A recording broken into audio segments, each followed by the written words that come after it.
I spent a considerable amount of time in New Jersey, and the number one complaint I heard from people, bar none, out of everything else, property taxes, property taxes, property taxes, electricity bills. My water bills are going up. I mean, from being on the ground and just talking to people, how anyone could say this wasn't going to be an economic election. And that's all Jack talked about. And I don't know what it was. Is it Mikey having so much money that she was able to flood the airwaves and lie about Jack, saying that he was going to have a 10% sales tax increase, which of course was ludicrous and a lie? And did people believe that? And did they vote for her because of that economic message? Did we not do a good enough job talking about the fact that Democrats have been in office for 25 years in Trenton? And if you're getting the squeeze of the government right now, then clearly it can't be the fault of the Republicans because Democrats have a trifecta state government. As we mentioned before, Sean, I really think that a part of it was just truly Republican enthusiasm dipping because we have what we want, right? We have what we want in office. But part two, the Trump hate was more than any policies that could make their lives better and that could do it. It doesn't matter if Republicans were offering Democrat voters the world. There are still some Democrats that are going to vote blue no matter who. And I think we saw that in the November election. All right, guys, good Monday to you. A lot happening over the weekend, and there's two things that happened that are important. One, the Senate actually did its job. They stayed over the weekend as we cleared day 40 of the shutdown, which, as you guys know, I don't understand how this took this long to happen. We had to drag them into this, force them to vote over and over again. And second, I think the airline issue got really real. People missing flights, travel becoming a nightmare. And so let me just walk through what apparently this deal is. The Senate has, well, the Dems caved. I mean, that's bottom line, right? That's what exactly happened. So it looks like we'll could fund the government through January 30th. We'll give the Democrats their vote on the ACA, the Obamacare subsidies. I don't think it goes anywhere, but this is going to be a problem. Just trust me on this. Republicans better wake up and realize we just got the hot potato. Now we got to figure out how to deal with healthcare. And so what's going to happen is 3 of the bills. So here's the deal. There are 12 bills that fund government. So you go section by section: transportation, veterans, military, boom, boom, boom, boom, boom, legislative branch. The House had passed all 12, sent them over to the Senate. The Senate did nothing. So this deal is 3-part. 1, it funds the government through January 30th. 2, it gives the Dems a vote. And then 3, and this is the key thing, is that it's going to take 3 of those 12 that I just spoke of and take them off the table. Military construction, Veterans Affairs, Ledge Branch, Department of Agriculture, that's all going to happen. So there's not going to be another debate about SNAP. There's not going to be another debate about air traffic controllers. A good chunk of the government will get funded through the end of the fiscal year. So they're going to pass all that. And then I'll have a decent chunk that will still have to be funded by January 30th. Okay. So when we had a full shutdown of the government this time, it'll only be a partial going forward. 8 Democrats sided with the Republicans. Catherine Cortez Masto of Nevada, Dick Durbin, he's a member of leadership in Illinois, John Fetterman of Pennsylvania, Senator Maggie Hassan of New Hampshire, Tim Kaine of Virginia, Angus King, who's technically an independent, but he caucuses with the Dem of Maine, Jackie Rosen of Nevada, Jeanne Shaheen of New Hampshire. And the Dems are in complete meltdown mode, my friends. Meltdown mode. They are freaking out, going after each other. So this will be a little bit of fun. But mark my word, and we'll get into this later, as we go forward, the Republicans are going to have to deal with the healthcare subsidies. How are they going to deal with this? How are they going to deal with healthcare going forward?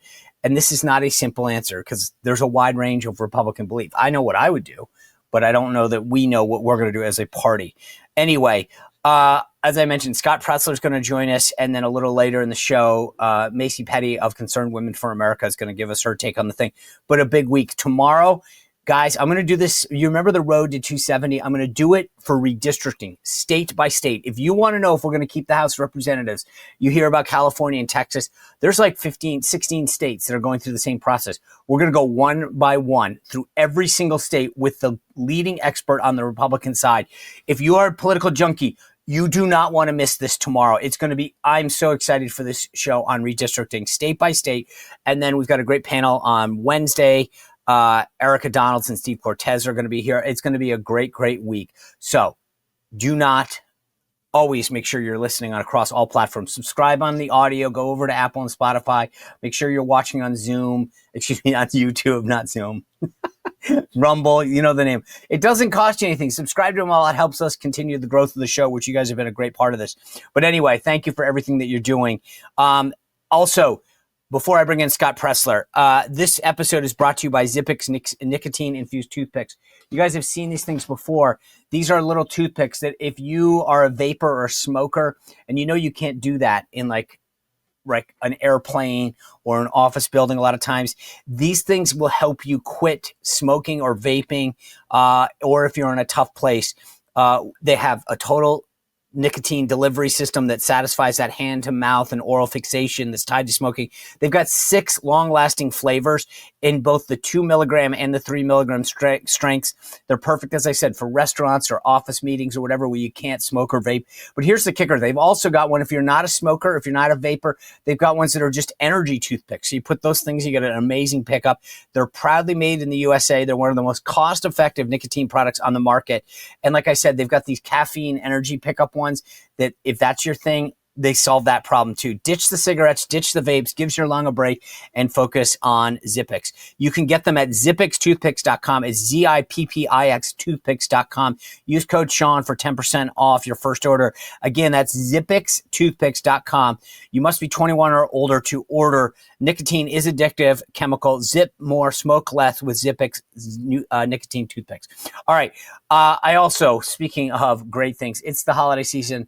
If you're already thinking ahead to Christmas, I know my kids are already. This is when you want to gather. And I'm telling you, if you're looking for a gift that is not going to be disappointed, definitely won't be regifted, you've got to try these Kexi cookies. I told you about the Halloween package. Well, guess what? This is a family-run bakery that makes the perfect gourmet cookies in the right way. Real butter, real vanilla, and ingredients that you can actually pronounce.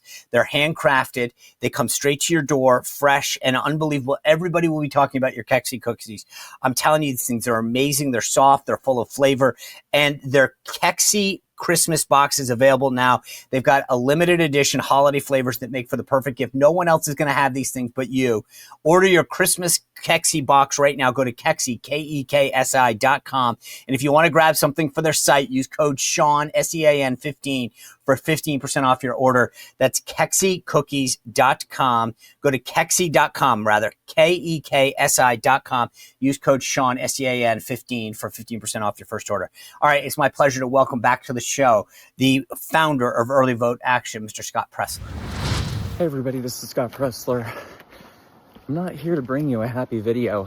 I'm here to give you a dose of reality. It's August 29th. I want you to bookmark this. You timestamp this right now. It's after 2 a.m. and I'm out walking my 6 miles as I do every single day.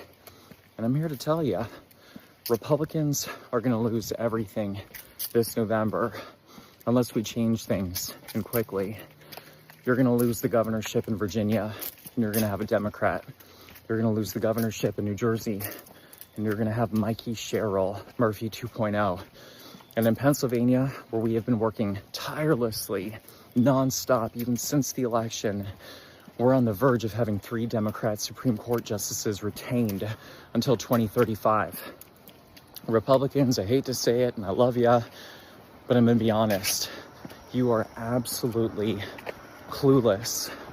And it's not just the leadership at the top, but I have to say to our voters, if you are only planning to vote on election day on Tuesday, November 4th, consider the election's gone. Over. Game over. You've already lost.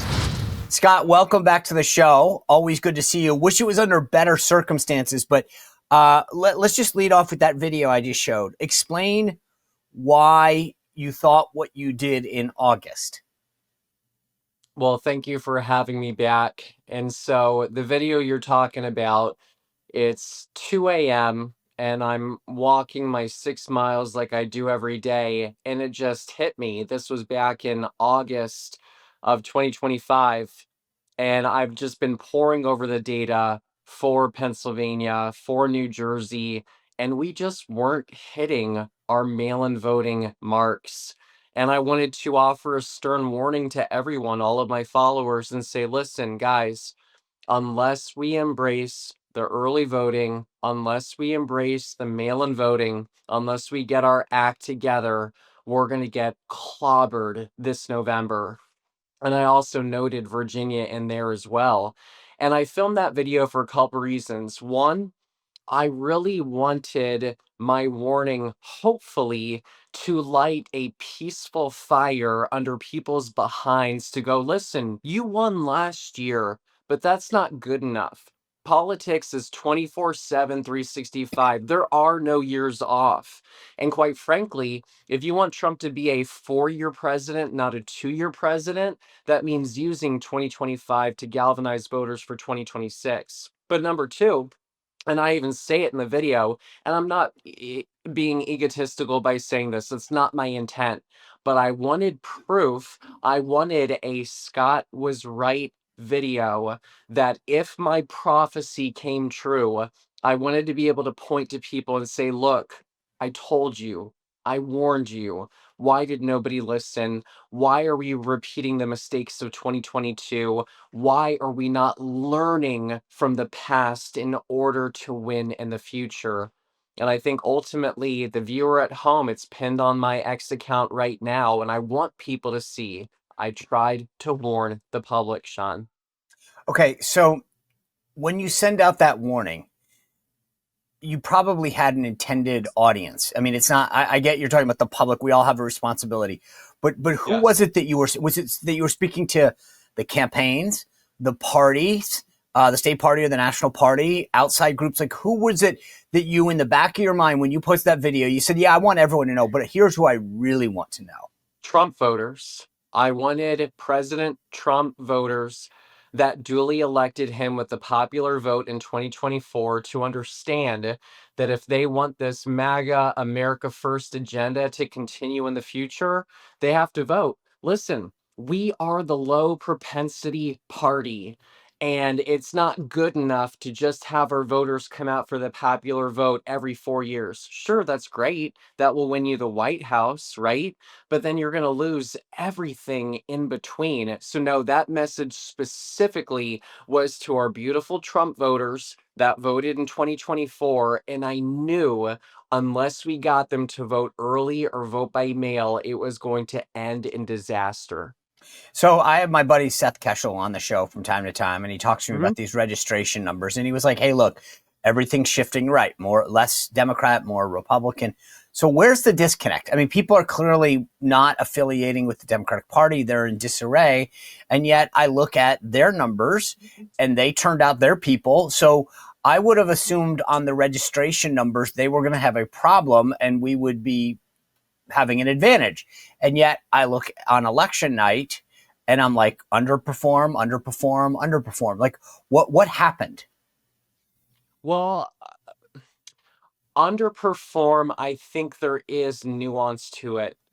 So I've taken a couple days to myself to collect my thoughts and regroup.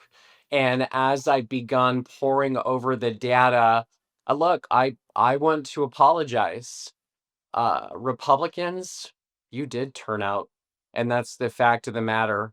We had 120,000 more Republicans vote in Pennsylvania, and we had the highest number in a municipal election, even higher than 2023, even higher than 2021. And really it does reflect population losses. The Commonwealth of Pennsylvania is losing voters, not gaining them, and yet Republicans went up. So we had 1.3 million voters in 2021, 1.4 million in 2023, and we got out over 1.56 in 2025 in the Commonwealth of Pennsylvania. So I want to make it clear, we did deliver. We did deliver a historic number of Republican votes, and we did our job at early vote action. It just so happens that at the same time, Democrats got 2 million voters out to our 1.5 million. And a part of that, again, I'm going to say it over and over, is the Democrats had 700,000 mail in ballot requests for the November 2025 election. Republicans had 272,000. And one interesting note is actually, we came close to our 2022 gubernatorial numbers, which shows my video talking about early voting is making an impression, but the question is it enough? And I have to give a shout out to our New Jersey team. Anyone who says that Republicans didn't turn out in good numbers in New Jersey isn't telling the whole story. What I mean by that is, again, people are looking on its face as the numbers of Cheryl versus Ciattarelli. And when you have those two candidates, clearly Mikey Sherrill won by over 14 points. That is not for dispute. However, did Jack Ciattarelli receive 120,000 more votes in 2025 than he did in 2021 in a state that, since COVID and with all of the red refugees fleeing the Garden State, still turn out more voters? The answer is yes. And so I think, Sean, two things can be true at the same time. Is it possible, or several things? Is it possible we're the low propensity party? Yes. While people still are not seeing the prices of things going down as quickly as they expected, possibly. While Trump derangement syndrome and the overall hate of the Democrat Party and all of its voters for Trump and everything considered MAGA America first, are all of those factors coming together? I believe so. And so ultimately, I want to be clear though, Republicans did have significant turnout increases in both Pennsylvania and New Jersey. And I'm actually very proud of that. Okay, the one state we're not talking about is where I am, in Virginia, because I look at Loudoun County. Winsome Sears well underperformed, which he should have done up in Northern Virginia County. And then in Southwest Virginia, where President Trump had really done a great job of turning out the vote. So you're mentioning New Jersey and Pennsylvania, but at least on my analysis, it doesn't look like Virginia fits that pattern. Well, I mentioned those two specifically, Sean, because my organization had full-time staff in both New Jersey and Pennsylvania. We really didn't have the ability, the finance, the resources to spend any sort of time in the Commonwealth of Virginia. And the numbers are disappointing. Again, I think it's a culmination of those factors that I said. And listen, I don't think the furlough helped in a state dominated by Northern Virginia, where we know all of the limousine liberals work in Washington, D.C., but live in Nova and reap the benefits of living in the Commonwealth. I think the furlough definitely played an important role in helping Spanberger ultimately win that election. But the thing that's concerning to me, the thing that I can't wrap my head around is, yes, while Republicans did do better, I thought there was going to be more of a Charlie Kirk effect. And I think maybe a lot of other people really thought so too. And the one thing that I still can't really understand is, how could any voter, knowing what Jay Jones said, knowing what his intent was, having the attorney general, the chief executive, the chief enforcer of making sure that laws are done legally and are protected in the Commonwealth, how anyone could vote for that person? And I think that is probably one of the most nefarious outcomes of the 2025 election, that AG Miaras did not get reelected. I agree with you wholeheartedly. I want to talk about the Charlie Kirk effect in a minute because I want to get your take on this. But before that, I want to sort of riff off of what you just said. Knowing what we know now, which is that you can say pretty much anything on the left, you literally can talk about killing your opponent and then hoping that their kids die in their mother's arms, and that won't have a huge effect. I mean, yes, Jason Miyares did better than Winsome Sears when it comes to percentages, but clearly Democrats were not troubled by this. And so let's go back to the way forward. What is the lesson learned? What do we need to do? What did you see on the ground that if we go, okay, Scott, we turned out more, but they turned out more. They had a unbelievably flawed candidate. That didn't seem to matter. Instead of curling ourselves up in the fetal position and saying, well, that sucked. What do we learn going forward that we need to know about the midterms? Like, what is the lesson that you're going to tell people we need to do better as we have 1 year now to get our act together? I mean, it's frustrating because I've been talking about this since 2022, when in that year, on election day, machines went down in Arizona. It snowed in Nevada. They ran out of paper in Luzerne County. And just, I need to touch on it for a second. What happened in the 2024 election that nobody is really talking about, that I just saw there's a lawsuit now, or at least there's a legal investigation. So we had bomb threats in New Jersey. Nobody is covering that. We had machines go down in Cumberland County, a real red county in New Jersey as well. And in Chester County, Pennsylvania, they had 75,000 voters who were not printed and included in the poll books, that when these voters, and by the way, it was about 20% of Chester County. Chester County is a real big county outside of Philadelphia. Each of those voters that came to vote as an independent was told that they must vote provisionally. And in fact, I spoke to voters that were turned away because they ran out of envelopes to put the provisional ballots inside of. So ultimately, Sean, gosh, there's so much I want to say, but the main point is, one thing that we're going to do differently January 1st, 2026, that's when the slate is cleared in the Commonwealth of Pennsylvania, and we can begin getting people to sign up for a mail-in ballot request form. Day one, we're going to be out knocking in the snow. Day one, every person that signed up for a mail-in ballot in 2024 or 2025, we have that list. We need to be knocking. We need to be texting. We need to write postcards. We need to email them. We need to call them. We need to begin building that firewall on day one going into the May 2026 primary. Because again, we are the low propensity. And right now, we need to really have serious benchmarks. So what I mean by that is 2022, 300,000 signed up for the mail-in ballot. 2025, we had about 272. Really, if we don't have 250,000 to 300,000 going into the May 26 primary, I don't really see Republicans being competitive. We must be better at setting benchmarks and meeting those benchmarks. Last point, we need to be ruthless. And I'm not saying be anything but peaceful. I am always going to be peaceful. I believe in ballots, not bullets. I'm not a Democrat. But what I mean by that is the Democrats care about nothing more than power. That's all they care about.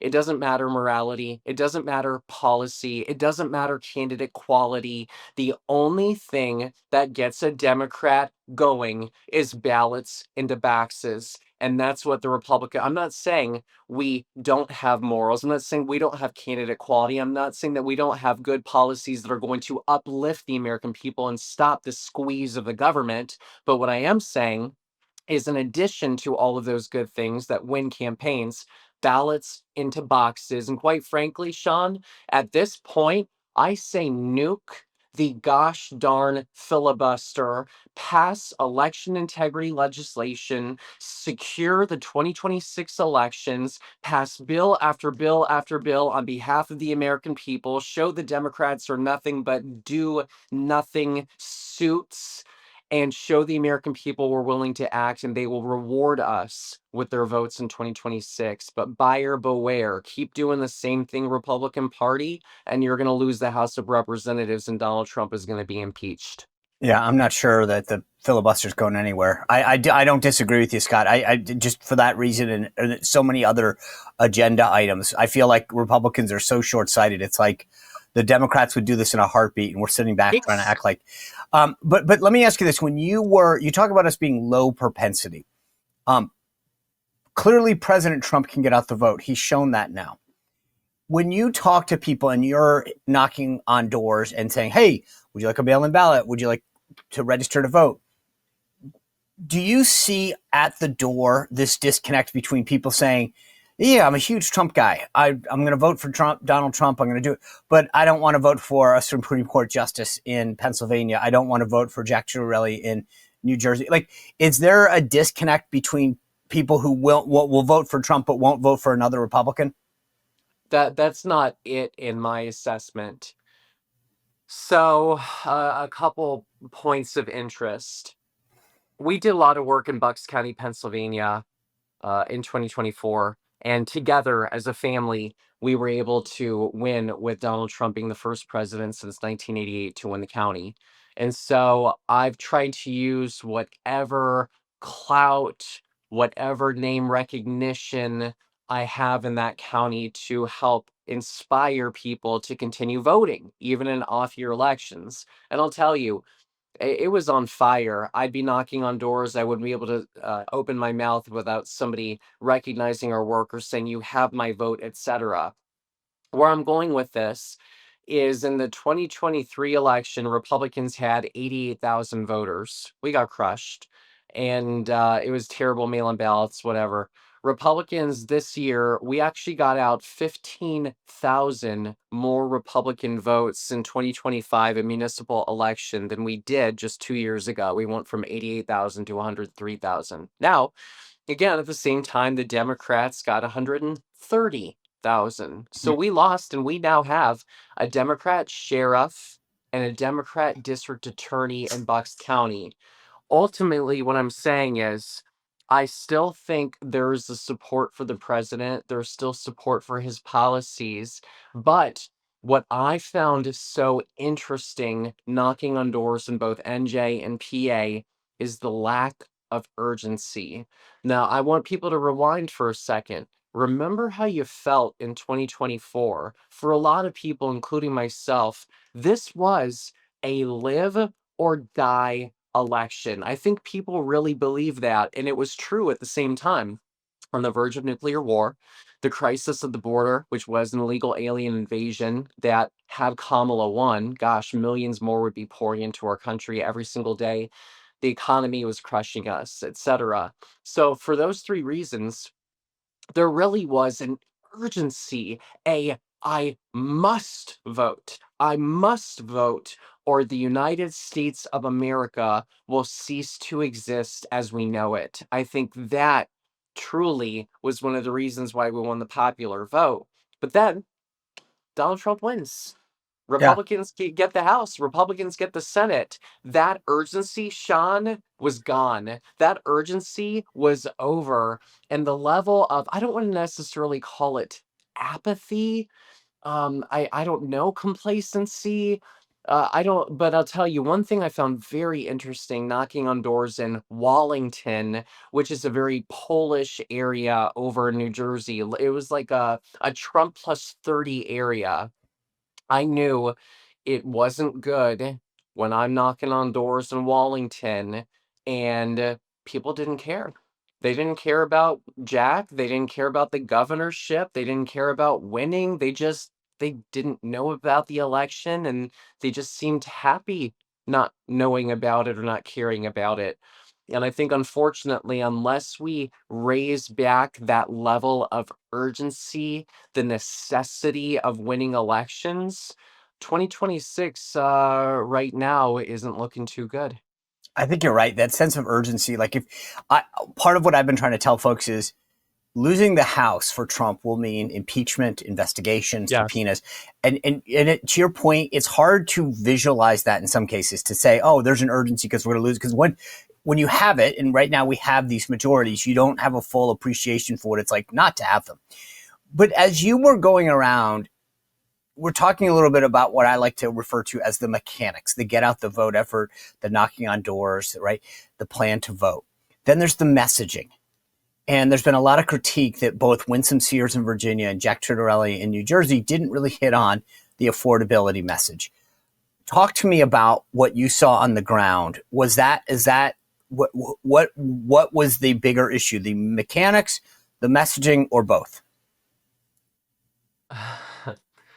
It's so funny, seeing people, it's so cliche, but armchair quarterback after an election loss and pretend to have all the answers for why everything that went wrong when, we didn't see them out in the field going into election day. Right. Uh, um, it's really hard for me to say because I spent a considerable amount of time in New Jersey, and the number one complaint I heard from people, bar none, out of everything else, property taxes, property taxes, property taxes, electricity bills, my water bills are going up. I mean, from being on the ground and just talking to people, how anyone could say this wasn't gonna be an economic election, and that's all Jack talked about, and I don't know what it was. Is it Mikey having so much money that she was able to flood the airwaves and lie about Jack, saying that he was gonna have a 10% sales tax increase, which of course was ludicrous and a lie? And did people believe that? And did they vote for her because of that economic message? Did we not do a good enough job talking about the fact that Democrats have been in office for 25 years in Trenton? And if you're getting the squeeze of the government right now, then clearly it can't be the fault of the Republicans because Democrats have a trifecta state government. As we mentioned before, Sean, I really think that a part of it was just truly Republican enthusiasm dipping because we have what we want, right? We have what we want in office. But part two, the Trump hate was more than any policies that could make their lives better and that could do it. It doesn't matter if Republicans were offering Democrat voters the world. There are still some Democrats that are going to vote blue no matter who. And I think we saw that in the November election. It's actually, I may steal that. Blue, no matter who, because I think that's the state of the party right now on the Dem side. They don't care. You mentioned the Charlie Kirk effect. And I think ever since his assassination, there was this question as to how that would affect two groups. I think young people and people who had rekindled their faith. What did you see? Well, I think the effects are, of course, going to be long term, and we're seeing that in the creation of turning point action chapters and young people forming these groups and starting to come together. We're seeing people of um, enter their faith, go back to church, be more willing to talk about Christ publicly on social media and unabashedly and not be afraid of it. But I was really thinking about this the other day too, is it's not a great analogy at all, but I think it's the best one that we have is I just kept thinking to myself, George Floyd, the Democrats had their fiery but peaceful summer of love where they caused billions of dollars worth of damage and they rioted and they burned things down and they protested and they were violent and they were very in your face. And the difference is after Charlie Kirk was murdered, we prayed and we took positive action and we that's pretty much all we did. We just prayed and we sung songs about it and we went to church. And I think ultimately, and I'm not saying those are bad things. That's not what I'm saying for a second. But ultimately, what keeps going on replay in my mind is that 30% of Christians are not registered to vote, 30% of Christians are not registered, and it tracks. Unfortunately, more of the people that supported Charlie Kirk and support Charlie are going to be much less likely to take action in elections and vote than the people on the left in the Democrat Party. And until we tap into that, until we change that, until we get good, God fearing, America loving patriots to understand that they must use their faith and couple it with action and elections in order to make real long term change. Until we embed that in people's minds, we're going to get more of the same, unfortunately. You have come to prominence in the last few years because of what you have, your efforts, early vote action, get out there, get people mobilized, registered, whatever. You mentioned the resources that you're growing, no question about it, but obviously no one has everything. Were there other outside groups that could have been doing more, should have been doing more, so that we look forward and say, what, again, this is in the spirit of lessons learned. What is it? Is it just fund early vote action more? Is it there are other groups that should have stepped up more and didn't? I mean, what did, again, this is like the sort of the after action report. What did you see? What do we need to do better? Because I am worried, Scott, about the midterms. I don't think people have that sense of urgency. I think there's a lot of finger pointing, and in some cases that's fine, but we need to make sure that we take the right lessons away from these elections. I would love more support at earlyvoteaction.com. I would love to hire more staff, but look, I can't save you. I'm writing a book right now, Sean, and part of it, the thesis is the power of one. And it's so cliche, but truly be your own hero. I don't wanna be your hero. I don't wanna be your savior, and even, I'm not gonna speak for him, but I don't think President Trump wants to be your savior. He wants you to rise up, to step into your own destiny, to take positive change and action. And so, of course, yes, I'd love your support at earlyvoteaction.com, and quite frankly, we're gonna need it. But we need better infrastructure in the Commonwealth of Pennsylvania. We have 67 chairs that need more election day workers, that need more committee men and committee women. You know, when I was in Bucks County, Sean, the election day people, the election workers in there, when we were going into November, they begged me. They said, Scott, we need election day workers. Nobody's signing up. People are retiring in droves. They just said, we're done. We're over it. And here's how it should be. You need one Democrat for every Republican on election day. If Democrats fill all their spots, but Republicans don't, who's going to fill the remaining spots, Sean? Democrats. Republicans, gosh, we must fill these voids. I need you to join your local Republican Party. I need you to become a part of the infrastructure. And we need more. I hate to say it. Look at the Democrats. They have all these NGOs, non-governmental organizations. They have their 501(c)(3)s, they have their 501(c)(4)s. And who do we have on the right? Sure, I love Tom Fitton. I love the work that he does. I love Tyler Boyer. I love Turning Point Action. I love all of these groups, but a lot of immense pressure is on our shoulders to do the work, and we just don't have enough bodies to do it ourselves. And so I welcome more help. But again, unless Republicans embrace mail-in voting and early voting, 2026 is going to be a disaster. And Sean, you know the president. I love our president. I voted for him 3 times. I did everything in my power to elect, try to re-elect, and then we did re-elect him. But I'm going to say this as kindly, lovingly, peacefully, and respectfully as possible.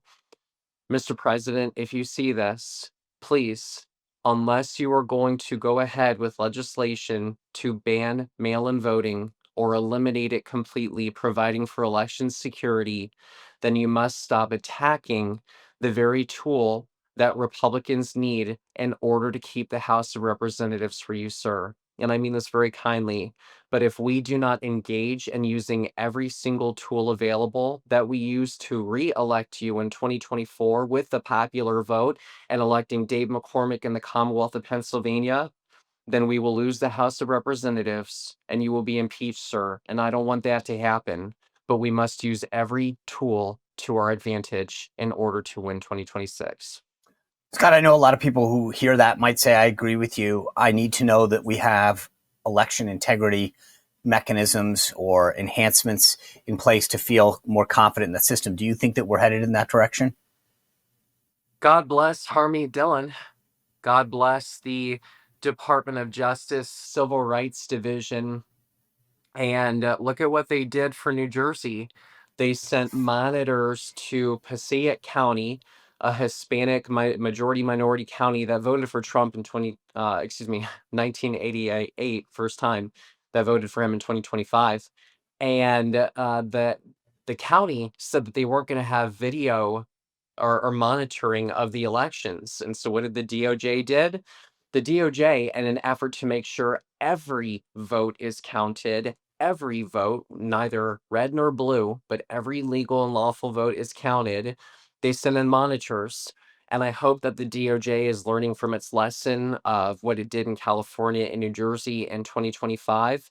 And I hope that the DOJ is going to be more active in making sure that every vote is counted legally and lawfully. And in fact, I just saw Harmeet talking about what happened in Chester County as well. And we need to make sure that here's one thing that we must do, Sean, is knowing from history everything that could go wrong.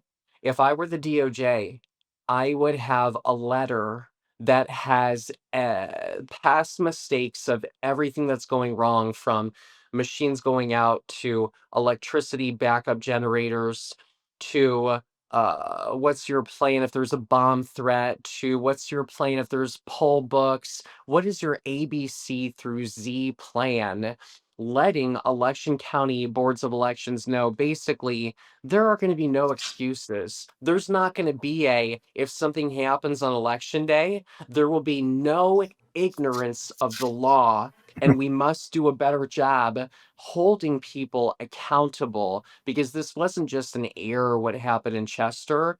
And so I think having the foresight of warning election day boards ahead of the 2026 could also have a deterrent effect. I love that. That's, yeah, this idea that somehow you just ran out of envelopes, as if you didn't know that there was, go to Staples, get more envelopes. Scott Presler, thank you for everything that you're doing to keep people aware of this, to motivate them. So I appreciate everything you're doing at Early Vote Action. And I urge people to go out there and help Scott spread the word, support his organization, and grow what he's doing. So thanks, Scott. Thanks, Sean. You bet.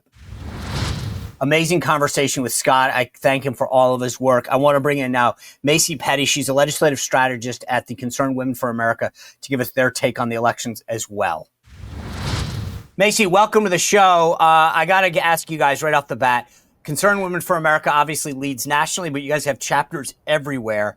And I actually, just to be selfish, care more about Virginia than anywhere else. I know you guys are headquartered just down the street from me, actually. So what does this mean in Virginia in particular, and to the extent New Jersey, for some of the cultural issues that you guys at Concerned Women for America really champion? Yeah, obviously, Abigail Spanberger's victory is pretty devastating when it comes to some of the issues that we stand for, one of which is protecting women in sports. It's an issue that's near and dear to my heart as a former female athlete who had to compete against a male athlete. And her stance promoting men and women's sports is completely indefensible, and she knows it, which is why on her campaign trail, she kept passing it off to, for example, local Virginia government, which has countless Title IX violations, some even leading to the sexual assault of minors. So while I am sad for Virginians and women and girls and children in the state, I don't think we can read any kind of nationwide shift when it comes to this issue based on her election. Her electorate is heavily composed of ideologues and former bureaucrats who President Trump fired for doing a bad job. But I do think something that we can read out of this is the candidates that the Democrats are willing to embrace, not just her, but also candidates who are promoting Marxist ideas and romanticizing political violence.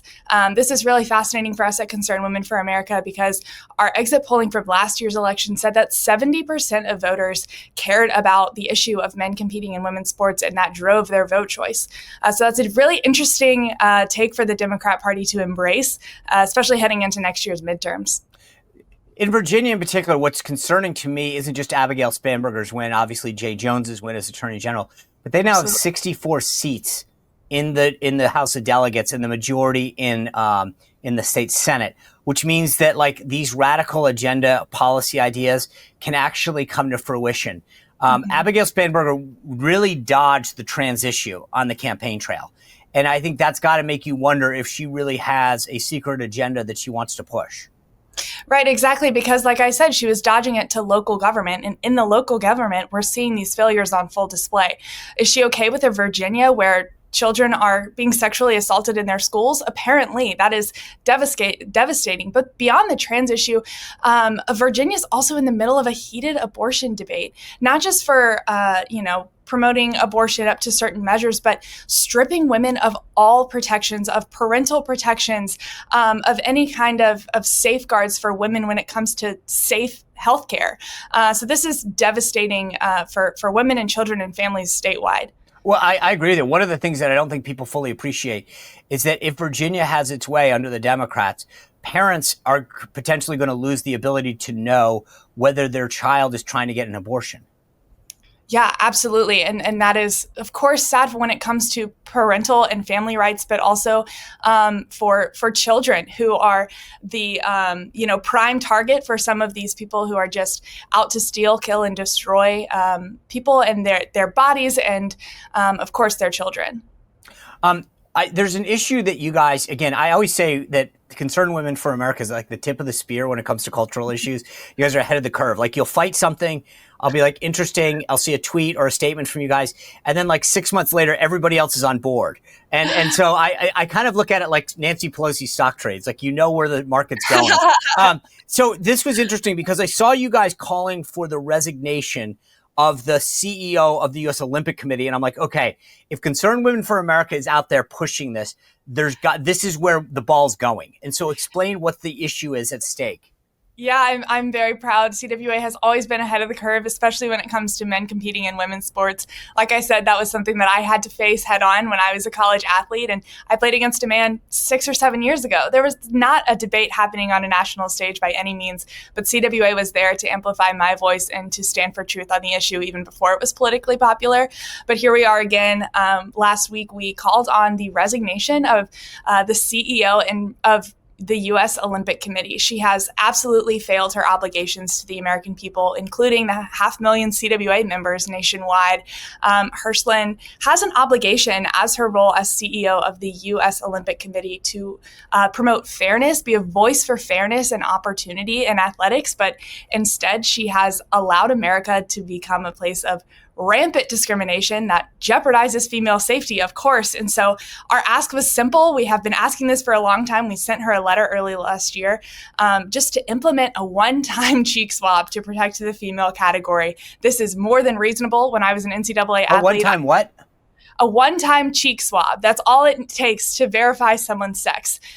So when I was in the NCAA, I had to do blood tests. I had to get COVID tested 3 times a week just to keep my eligibility. So this would just say to be eligible for the female category, that one-time cheek swab that you do at a physical would have to of course, say that you are really a female. That's so reasonable. But her refusal to do this solidifies her failures. And that's why CWA believes that she must resign from her position, because she has failed her obligations to the American people. Wow. All right. Well, as I mentioned, guys, for 45 years, Concerned Women for America and Macy and her boss, Penny Nance, the CEO, have been really the leading voice in so many of these issues. CWA focuses on 7 core issues: sanctity of life, religious liberty, parental choice and education, fighting sexual exploitation, national sovereignty, and support for Israel. They know what a woman is. They know that they should keep men out of women's sports. And that's why Penny Nance, obviously leading the charge with this amazing team here in D.C., but also she's gotten and built chapters throughout the country, whether it's Virginia or in the other 49 states. And so you can do something to help Concerned Women for America. I'm asking you to join me to support their efforts for a donation of $20. You can not only help them, but as the holidays approach, you get yourself a little free gift. You get Penny's new book. It's called A Woman's Guide, 7 Rules for Success in Business and Life. It's an incredible book that you should read, but also, as I said, not a bad idea for a gift as we get into the holiday season. Here's how you have to do. Go to concernedwomen.org/Spicer, concernedwomen.org/Spicer for your copy again today. Go get it. Help amazing work that Macy and so many of the other people at Concerned Women for America are doing to get ahead of the curve on key issues that are affecting our families, our girls, our daughters, our nieces, our nephews, all that. So thank you for everything that they're doing. All right, thanks to Macy for all of that. As I said, guys, if you are a political junkie, tomorrow's show is for you. It is for you. Unbelievable breakdown, state by state, of every single state that the Republicans and the Democrats are looking to gain seats in. So if you want to know what the state of play is well beyond Texas and California, you are not going to want to miss this show. Watch, hit that subscribe and notification button. I've got a great new column coming out tomorrow at SeanSpicer.com. Thanks for being here and kicking off your week for us. We'll have a lot more on the shutdown and everything else tomorrow. Have a great night. We'll see you back here tomorrow. Well, if you enjoyed this content, make sure to like this video, subscribe, and click the notification bell to get more.